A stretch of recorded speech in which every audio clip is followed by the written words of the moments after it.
If you've ever wondered why some plants just don't grow well together, you're not alone. Today, we're going to look at simple plant pairings that actually work, so your garden grows better, without the guesswork. A lot of beginner gardeners think they're doing something wrong, but often, it's just about planting the right things together. Since we're still in cool season gardening, this is the perfect time to keep things simple. Let's look at a few easy combinations you can start using right away.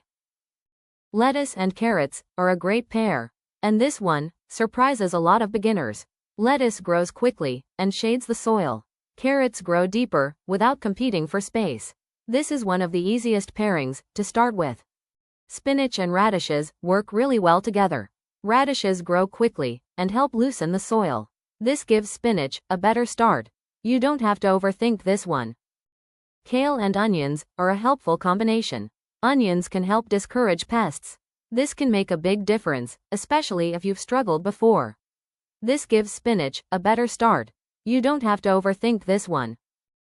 And in just a moment, we'll look at one pairing to avoid that surprises a lot of beginners. Peas and lettuce are a great match. Peas grow upward, while lettuce stays low. This helps you use your space better and makes gardening easier. You can also add herbs, like parsley or chives. They can support your plants and help your garden thrive. Now here's one you'll want to avoid if you want your garden to do its best. Peas and onions just don't grow well together. Onions can actually slow down your peas, so it's best to keep them in separate areas. When you plant the right combinations, gardening becomes much simpler and more enjoyable. We've created a simple printable guide you can take right into your garden. The link is in the description. Remember to start small and keep it simple. Thanks for watching. If this helped, we'd love to have you subscribe so we can keep gardening together.